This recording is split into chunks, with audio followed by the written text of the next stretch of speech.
Dear ones, this is the seventh choir.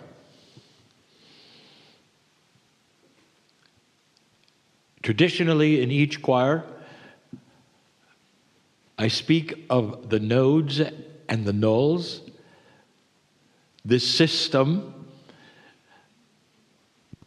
and then I match up one with the one that you represent. Mont Blanc will have a partner in a moment. But first, I want to tell you about the relationship between these nodes and nulls. It is not linear. I cannot stand here easily and give you non-linear information because you hear in a linear way. You think in a linear way. Some have said, well, Kryon, you're activating them. That is incorrect. You're bringing them online. That is incorrect. I'll paint a picture for you that is not fully accurate, but it gives you an idea of how this works. These nodes and nulls were placed here as time capsules. And they don't have anything in them. They are meant to work at the right time. They were here working with the grids of the system, even before the shift. So you might say they existed and they did something. But the design was to fully come into a place of their own after the shift. Imagine 24 human beings in a complex scenario in 24 rooms. And there are doors in every single room that open to the others. Now that's already linear, and that's not accurate. Because you'd have to see it clearly in a multidimensional way to know that each room actually has doors that open to all the rest. That is complicated. But for now, imagine the 24 rooms, and you'll have 12 that are positive, let's say, and 12 that are negative, wanting to come together in order to build a greater energy than they could alone. The first question you'd say is, are the humans already alive and working? Yes. They're just alone. And so as we start to match up pairs, we open doors to allow them to see one another, to find one another. Now, the complex part of this that we really haven't discussed much is that the nodes and the null pairs are not set up as existing known pairs.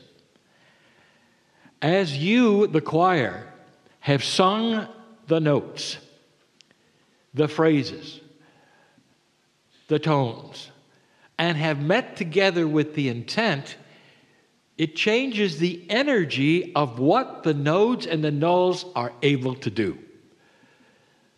And so therefore, every time a match is given, it's the match of the moment, unknown until the moment. Actually, if you want to say it, you are the ones deciding what is what and what goes with what. And so every single time there has been a match, it's been the match of the day. Because of the tones, because of the intent, because of the sacredness of what you're doing. So the doors have been opened slightly, and now you have many of the nodes and the nulls having access to one another, starting to build a network. Now, it doesn't get stronger. That's linear. It simply becomes more effective. Strength, force, all of those things are linear. This process is actually known in some of your computer program models. It's a nonlinear process where parts and pieces and the relationships of them grow and come together, discover one another, and build upon that. It's the best example I can give you of a nonlinear system of nodes and nulls. So it's not what you think. When you draw lines between the known nodes and nulls, it makes a pretty pattern in linearity. If you knew how to do it in a more quantum way, through the doors, it's sacred geometry. That may not be discovered until you know what the doors do. I wish to match up Mont Blanc in the northern hemisphere with the southern hemisphere today. And it will be with Mount Aconcagua, which is in South America. Blatantly, the north meets the south.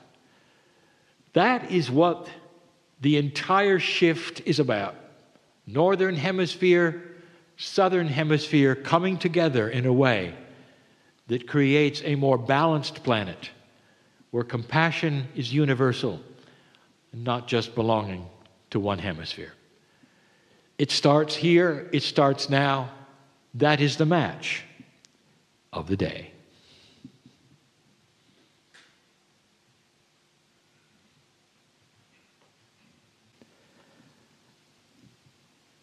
Dear ones, there's always a section where we address Yai.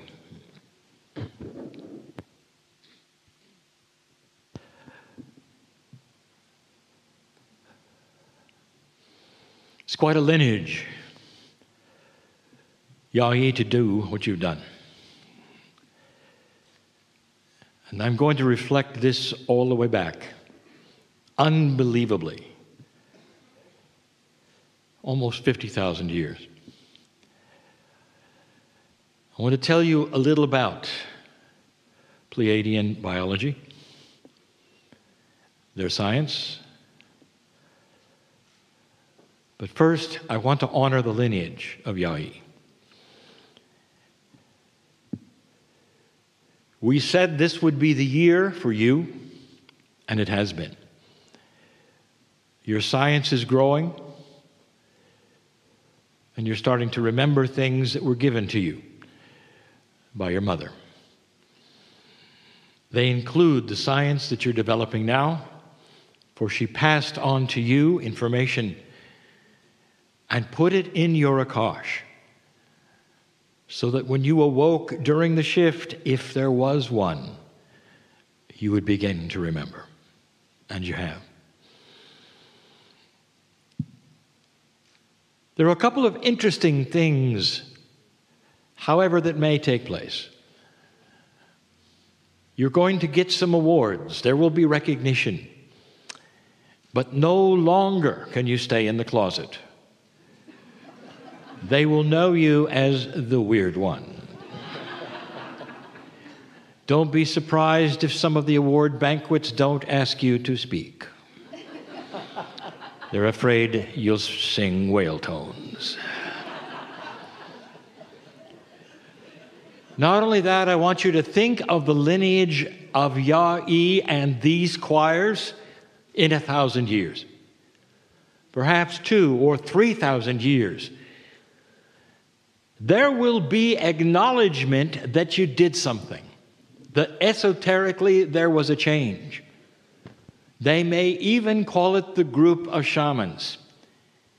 They won't understand exactly what took place. The records will have gone.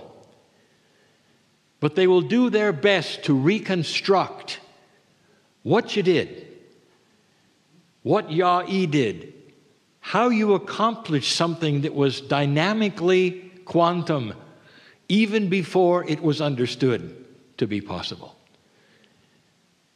But the strangest thing that we can give you may be what happens when somehow in a preserved landfill of some manner a choir book is discovered.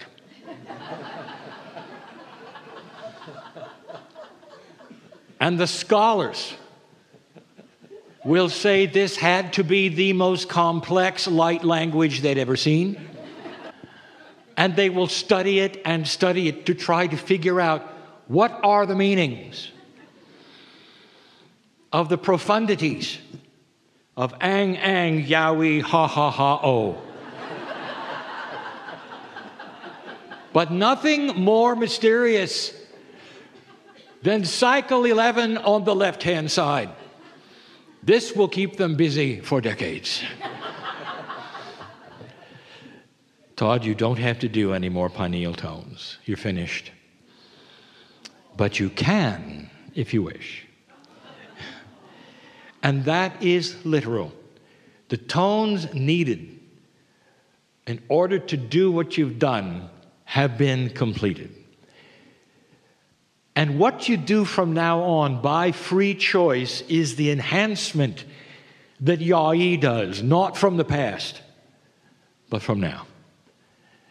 In a maturity, having remembered all that you've remembered, you can develop the tones now, not from memory, not from Mirakosh, but from the maturity and the evolvement through the 7 choirs. So it is up to you what you do. There is no assignment but one.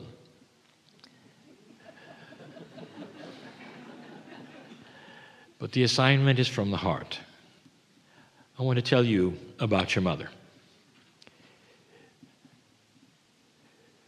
It's difficult in physics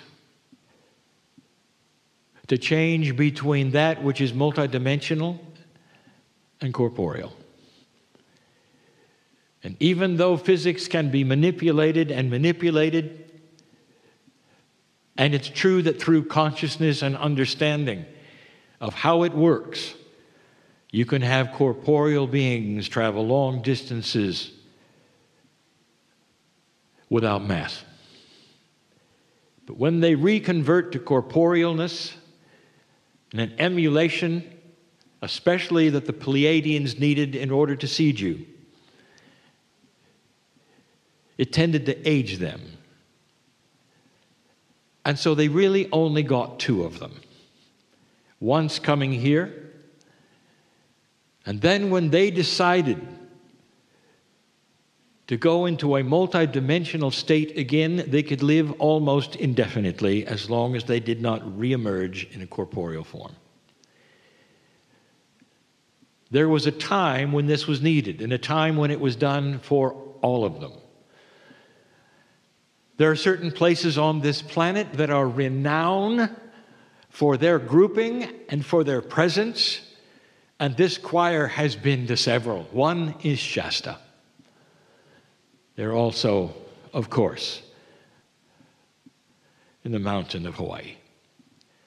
And people have seen the lights and felt the energy and have known that there's something very, very special in these places where they still exist today, not in interference, but in celebration, watching the handiwork, especially during the shift of what they've done.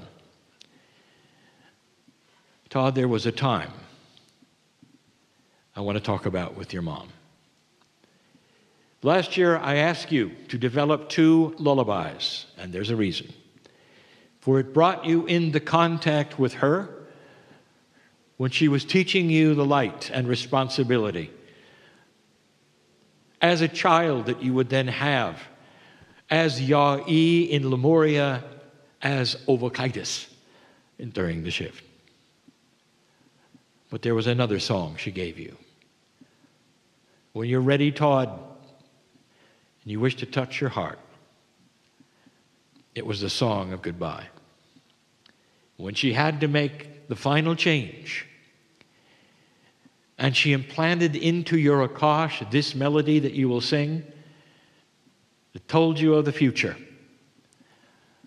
and told you that she was eternal. But as a young man, you would never see her in corporeal form again.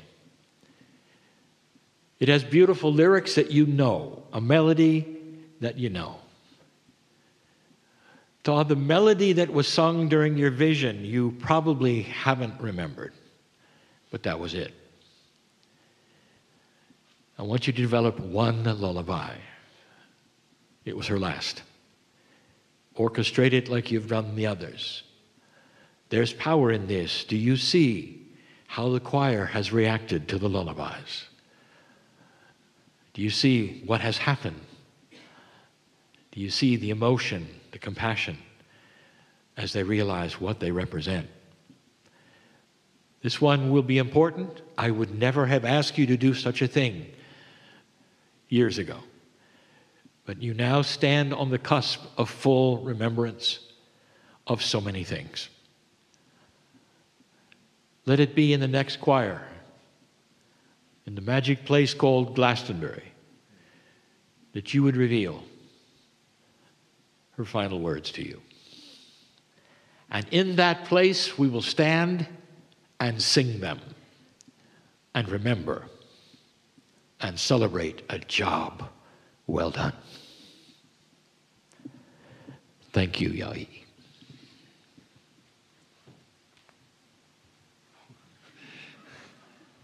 Dear ones, here's a personal message from you to me. I have been watching you. Here's the message you've given me. A bee really can fly. It looks impossible. It would seem to defy the laws of physics as you see them. But a bee is not an airplane. In fact, the relationship it has with the air and lift is how it flies.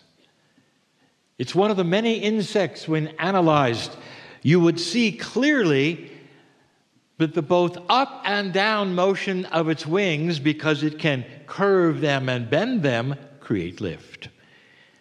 Therefore, it's constantly in a state of lift as it spreads and flaps the little wings, creating something that is almost miraculous.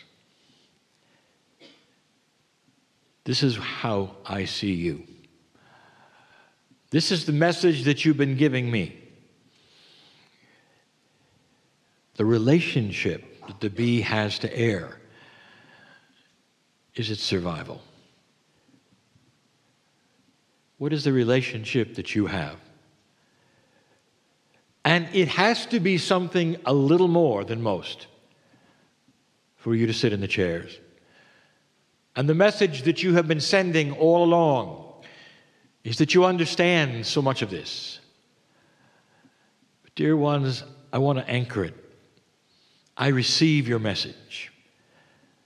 And I say to you, there is a bigger relationship, even than you know. Even bigger than that which is the nodes and the nulls. And it's personal. How do you define you? You put the name that you're known by on a piece of paper and you put it on the wall and you look at it. The question is, who am I?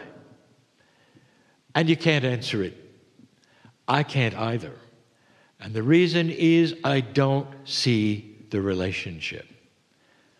But I see it with you, not with the name on the wall. The relationship that you have with that which is inside, which that is outside, really shows here. But there's more.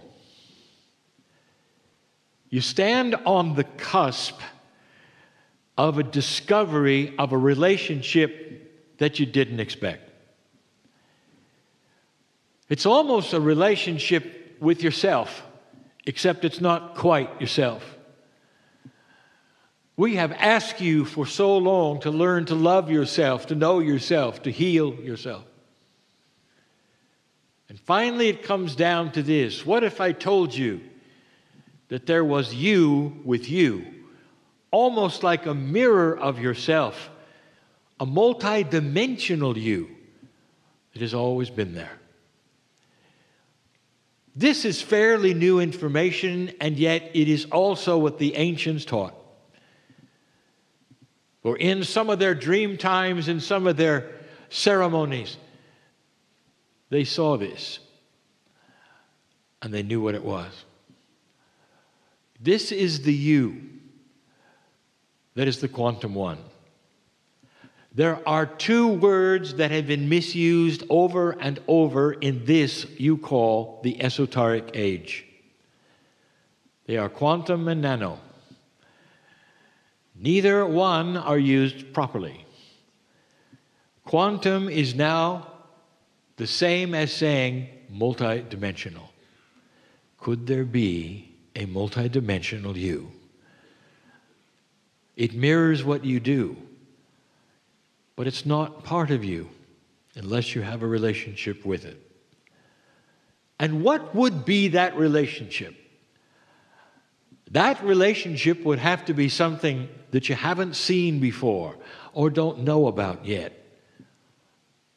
You're breaking the compassion barrier. Dear ones, there is a type of multidimensional physics in compassion.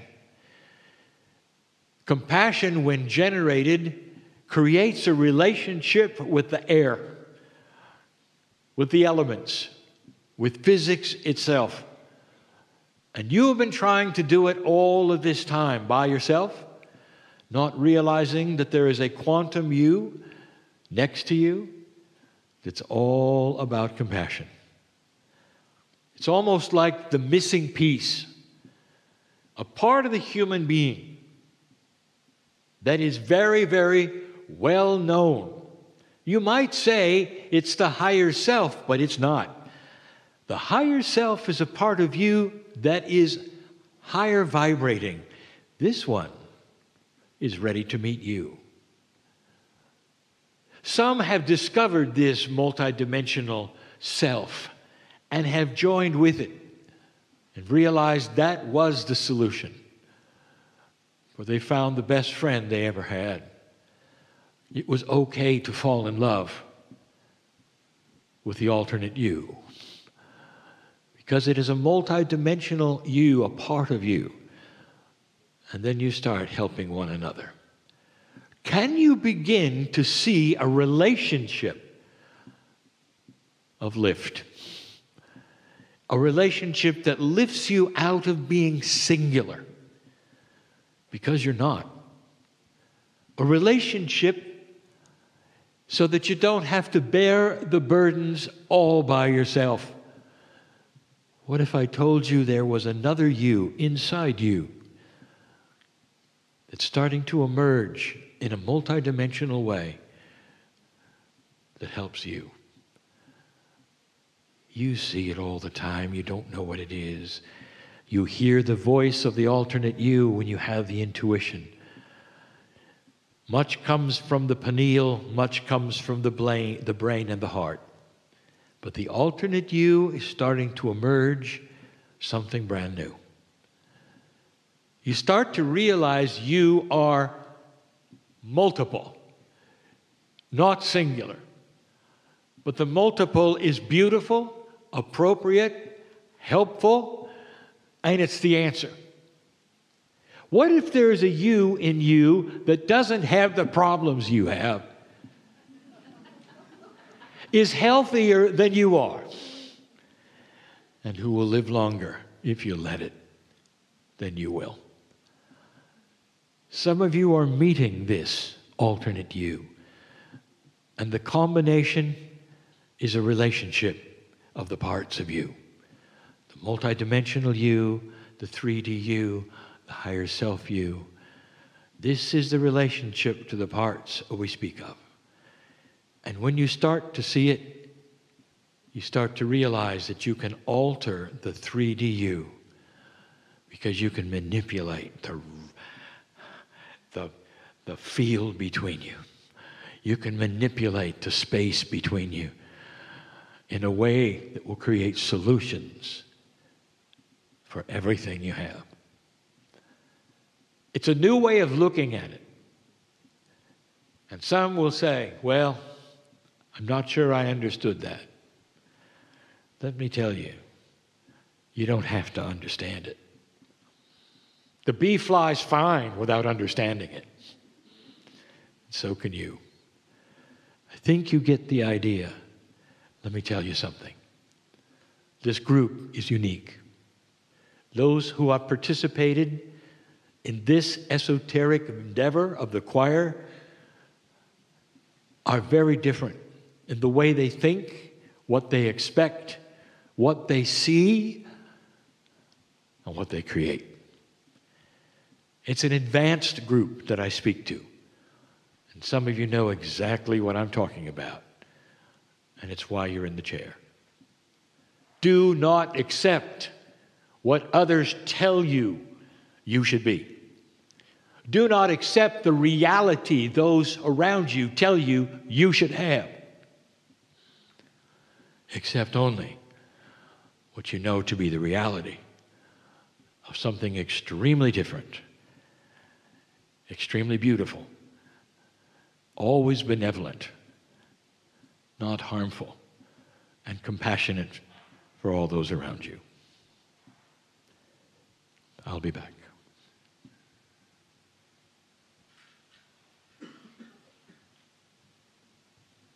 For those listening, you have not heard any of the music. I speak of those who are not here. And so you don't have the feeling of the lullabies. Elation, celebration, beauty, compassion. It's a great way to end the day. Dear ones, we do not allow you to say goodbye. The lineage of the choirs continue. And those here will always be part of what happens next, regardless of the personal attendance. If you cannot make it, you will be part of it. Someday, when the choirs are done, even then, there will be no goodbye. For this is in a circle. It is perpetual, as is love, as is the evolution of this planet, with promise and more. And so as we leave this place, there is no goodbye. The ancients never had a word for goodbye. From civilization to civilization, they carefully constructed a word that meant both. And sometimes the word also meant I love you. All of it is together as we depart this place as a group who will always be together. And so it is.